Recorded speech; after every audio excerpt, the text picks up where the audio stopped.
And welcome to the Captain's Log. Today is the 24th of July 2020. It's 7:30 in the evening. I'm just getting ready to get back on the road. I got my just picked up my truck. It's been at the maintenance shop for the past day.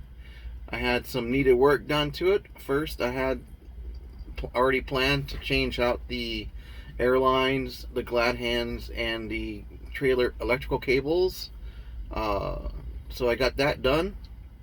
That was kind of a not a major issue. It wasn't needed, but it's more of a preventative thing. And then I had a really nasty oil leak coming from my air compressor, which I had fixed and repaired.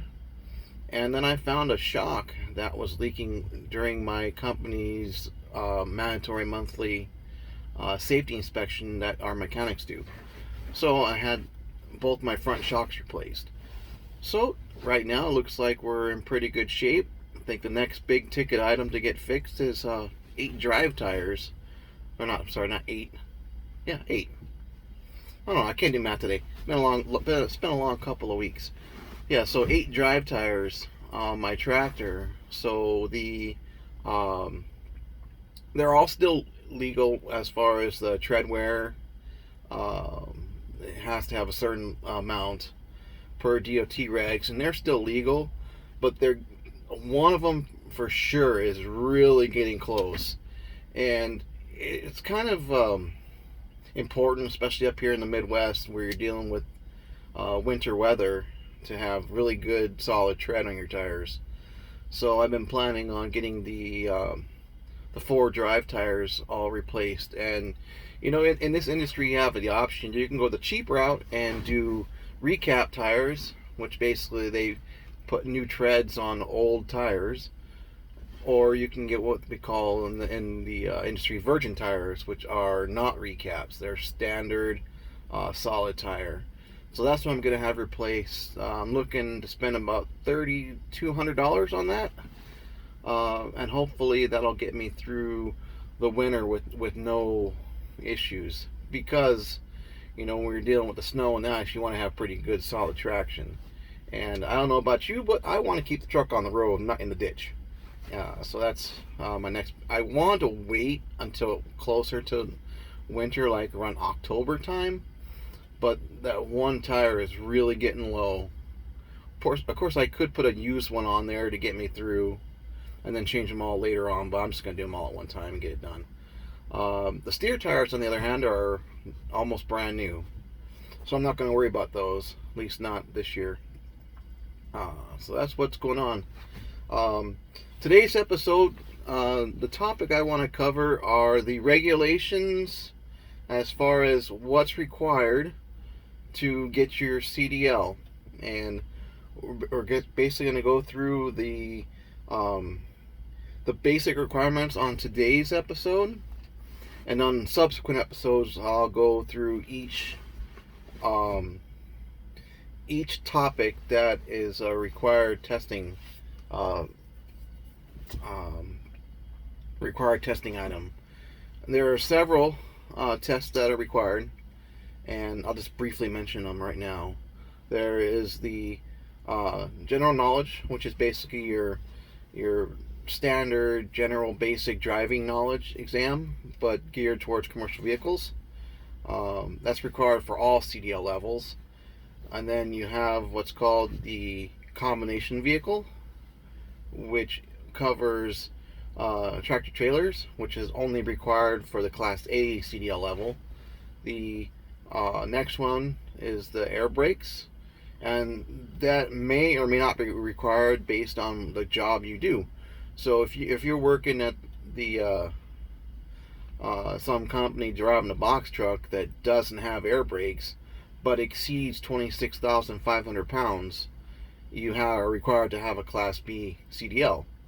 But since it doesn't have air brakes, you're not required to have an air brake endorsement, so that's not a requirement. But if you want to drive a vehicle that's more than 26,500 pounds and has air brakes, you have to have the air brake test.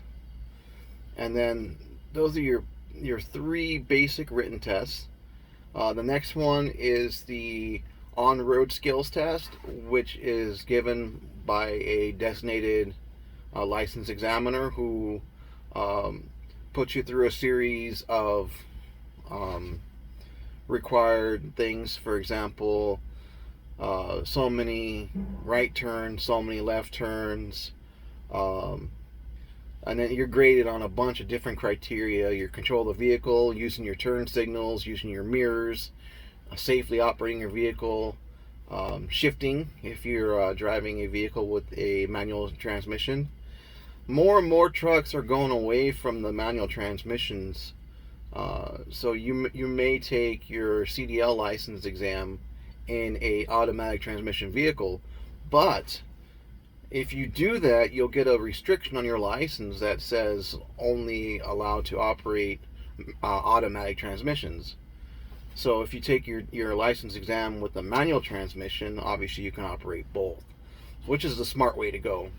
Um, and that's your basic on-the-road skills test. And don't be surprised to get asked a lot of questions while you're taking that test by the examiner. They might ask you scenarios like you're approaching an intersection with um, a hazmat load and there's a railroad track. So what do you do? So things like that. Or you might get asked road signs. That happens a lot, and don't be surprised to get asked multiple times about road signs. Be driving down the side of the road, and the examiner will say, "What did that sign say?" And you might say, "Oh, it said speed limit 35 miles an hour." Simple. Or especially if you're going underneath a bridge, they'll ask you, "What was the posted height of that bridge?" So if you're driving along and you see a bridge, they usually have a sign in yellow with black writing on it, and that sign will say something like 14.2 or 13.9, or there's an infamous YouTube channel called the 11'8", and it's about a bridge that's only 11'8", and it's just video after video of trucks crashing into the bridge. So don't be surprised to get asked a question about the bridge height. So that's your basic on-road. And then the next is your backing skills. And there are 4 elements to the backing skills. When I did it, there wasn't the offset back that there is now. It was a little bit different. We had the parallel park semis, both to the left side and to the right side. And it sounds difficult, but it's really not. It's really easy to do.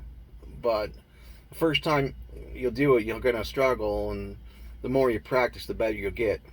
And then you have a straight line, which you'll probably be inside a strip of cones on each side, and I'm not sure what the width of that zone is. I think it's about 10 feet between cones, and it's 100 feet long. So you'll drive all the way through the cones in a straight line, and you'll get to the end, and then you'll be required to back up between the cones all the way till the vehicle clears. And that's your basic straight line back. And then the final one is the some people call it the 45, some people call it the alley dock. There's a bunch of different names. We'll just call it the alley dock, and basically what that requires you to do is to basically almost, not quite, but making almost a 3-point turn where you come in from one side, you'll turn away from your parking space, and then you'll turn parallel to it. And what that does is it creates an angle between the truck and the trailer, and then you'll be required to back into a set of cones, and you'll be required to stop at a certain point. And if you come up short or you exceed that point, you get deducted points. And I think now you're allowed 1 pull-up, but I could be mistaken, where you could pull up and straighten up the vehicle and then back again. And any subsequent pull-up, you get charged points.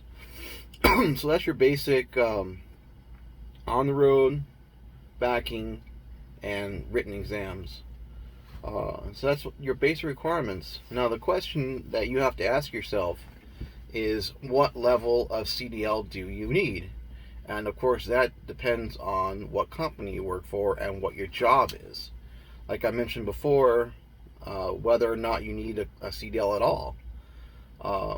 Like a U-Haul truck, like a big box U-Haul truck, you don't need a CDL to operate. But a dump truck, you definitely need a CDL. And there's 4 levels, and some states have 4, some have 3. And let's just start from the top and work our way down. So the first one is the Class A CDL, which is your basic semi-truck combination vehicle license. And that's the highest level of license that there is. And that allows you to operate semi-trucks in a combination with truck and trailer up to 80,000 pounds gross vehicle weight. To go over that weight, you need special permits for each state's different what they require for overweight. Over dimensional, like example, something is wider than a trailer or taller or longer or whatever, needs a permit. So that's your Class A. Class B is your non-combination vehicles. Your school buses, Greyhound buses are considered straight trucks. Well, they're considered buses because you need a passenger endorsement to operate those. But you need a Class B also. And the Class B is just what it says. It's operating a single vehicle, non-combination, above 26,500 pounds. And of those combinations, they could be anything. Dump trucks, box trucks, sewage vac trucks, cranes that are just single units, boom truck, whatever. And that's your Class B. Your Class C is your basic commercial vehicle that doesn't exceed 26,500 pounds. So if you're driving like a package van or something, that might be considered a Class B level. In Class D, here in Minnesota, we have Class D, and Class D is basically your standard everyday driver's license that you can operate cars, trucks, whatever, up to but not exceeding 12,500 pounds. And that's your basic Class D. So those are your levels. Now you have to think what's required for your job. What do you need? And if you're going to get your CDL, I mean, why waste money getting a Class B when you can just take the extra time and get a Class A? Because that qualifies you to operate everything.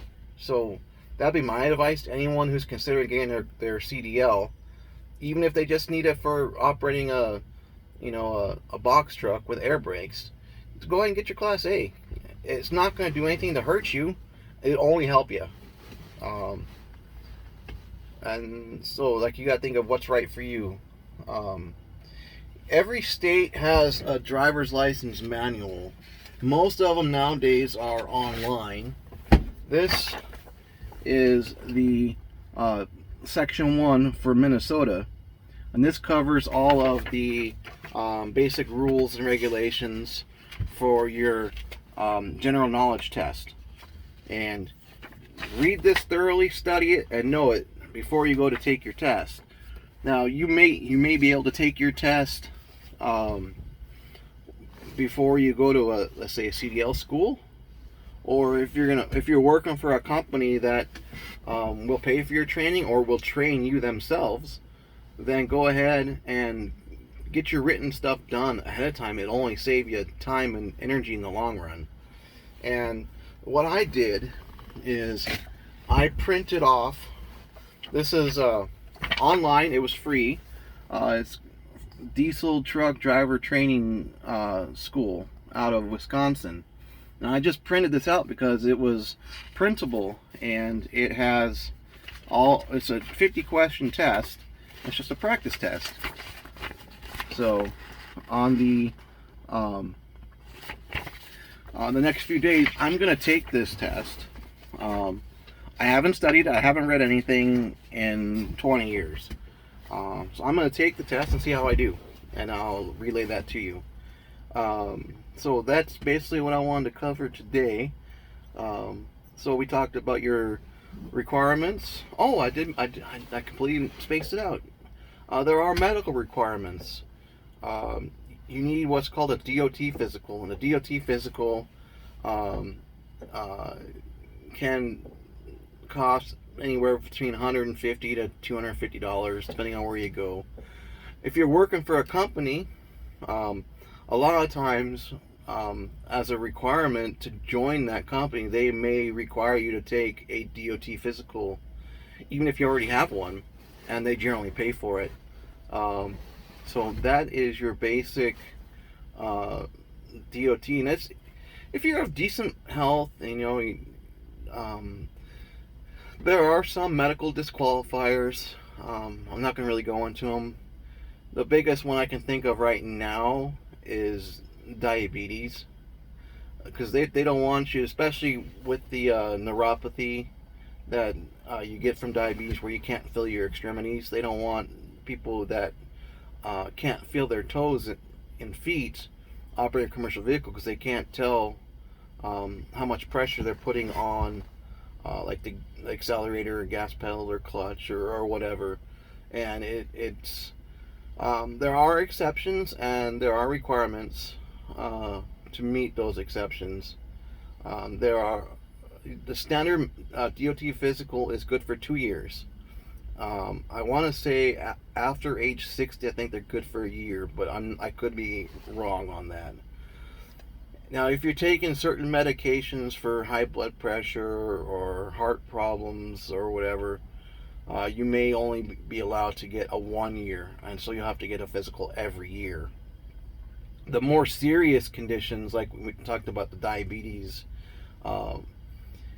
if you're on a regimen, you may be required to submit your lab numbers to the office doing your DOT physical, and as long as you meet certain requirements as far as like your blood sugar and your A1C and things like that, then you can still continue to drive.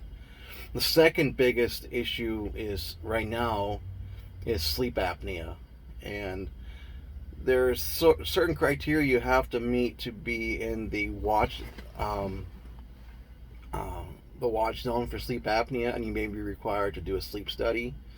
And a lot of companies, health insurance programs, won't cover that sleep study. And I've heard horror stories of people having to pay up to $10,000 to do a sleep study. And so, like, there's a lot of truck drivers that are not in the greatest of health, mainly because they don't take care of themselves. They eat like garbage, and then they weigh 200, 300, 400 pounds, and they're only 5'2". You see them get out of their truck, and before they can get halfway down the trailer, they're out of breath. And those kind of serious health conditions, from being overweight, it's not going to help in the long run. So you got to take care of yourself on the road. You got to eat good food, not the potato chips and the whatnot. You got to eat your basic, your food groups. When I was growing up, there were like 4 food groups. You had your grains, your dairy, your meats, and your veggies. So as long as you're eating healthy, try to get some exercise when you can. It's not always easy when you're driving a truck, across the country, but what I've seen a lot of people do is when they stop for the day, they have sometimes they carry a bicycle on the back of their truck where they can go riding in the truck stop or whatever. I like to park farther away from the truck stop itself, so I have to walk a good distance to and from the truck to use the restroom or get some food. And it's not as strenuous as, like, say, getting on a treadmill, but at least it's something. So good diet. Take care of yourself on the road. There's unlimited amounts of resources out there for watching your health. So that's your basic medical. Um, I don't really know if there's anything else that's really key that we need to discuss. If there is, I'll add it to the next episode. So the next episode, we're gonna go through the general knowledge. I'm gonna take the test, and then without looking at the book at all, see how I do. It does come with an answer key, and I will grade my test. You can trust my integrity that I will grade it accurately. I will take the test first, and then I'll grade it, and then I'll try to go. There's 50 questions. I won't go through all 50. On the next episode, I might go through 5 or 10, and try to answer them and kind of explain why the answer is what it is, and hopefully that'll help somebody. So that's all today. Everything looks like it's gonna be okay for as far as my truck is going. I know I got a couple things coming up that I gotta take care of, but right now we're good. We're running hard. We're getting paid. So I want to add one new segment to today's show, and it's gonna be called today's edition of Trucker Slang. Trucker slang. There's an unlimited supply of trucker slang, especially here on the CB. And today's trucker slang is chicken coop. What does that mean? The chicken coop is the slang term for those weigh stations. You see them on the side of the road as you're driving down the interstate, and you got to pull in if you're driving a commercial vehicle. Usually it's about 10 if you're 10,000 pounds or over, and you got to get weighed. And a lot of them are weigh in motion, where you'll see like a mile or two away from the truck stop, you'll see these metal strips, usually in the right hand lane, sometimes in the left lane depending on where you're at, and it'll say weigh in motion, drive across the scale, and there may be a speed limit listed. It's saying trucks cross the ways at 65 miles an hour, or someone might not say anything. And then there's these, you'll see these kind of sensor things sticking out over the highway that reads your truck. And if you have a pre-pass system like I have, unfortunately my pre-pass doesn't cover scales. We have pre-pass to cover tolls. So when you're driving along the highway, you'll see a sign that says pre-pass, follow in-cab instructions. And if you're lucky enough to work for a company that does that, you'll see a indicator on your pre-pass saying to bypass the scale.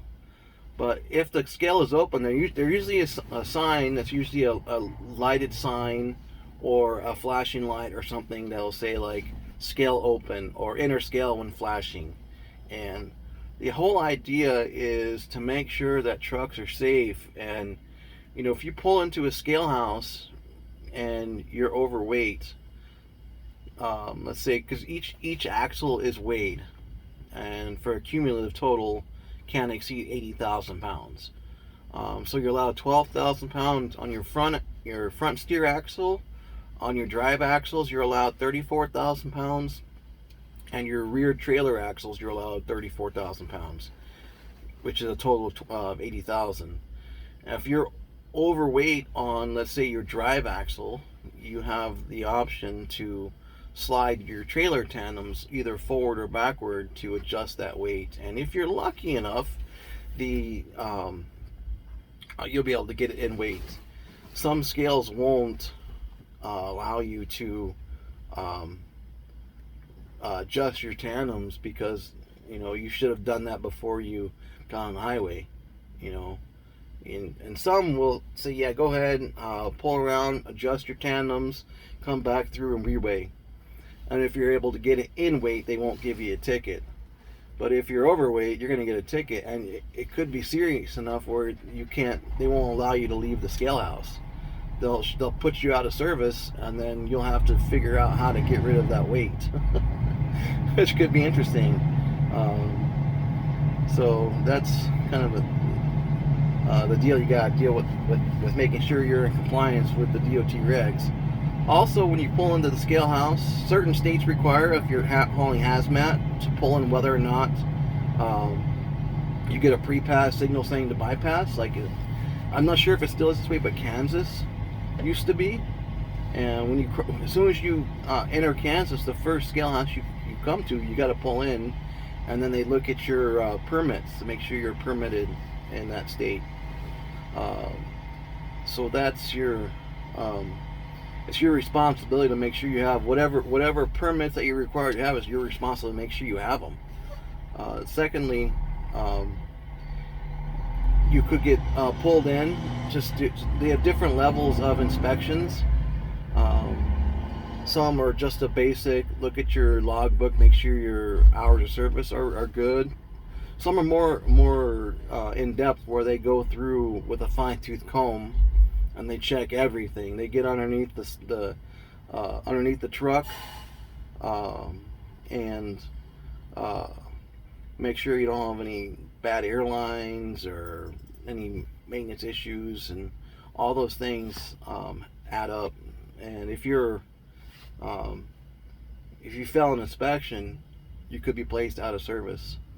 So that's that. So that's today's edition of the trucker slang: chicken coop, the coop, the scale house, the weigh station, however you want to say it. That's all for today. And I just realized that when I was talking about the different tests, I completely skipped the pre-trip. So the pre-trip inspection has like 110, 120 different points that you'll have to go through with an examiner, and go through each and every inspection point on that pre-trip sheet. On the next episode, I'll go over that a little more in depth. And you're allowed to miss so many. I can't remember how many is 10% maybe. So if there's 110 points, you might be allowed to miss 11 points. So that's all for today. Thanks for watching the Captain's Log. We'll see you next time. Have a good day.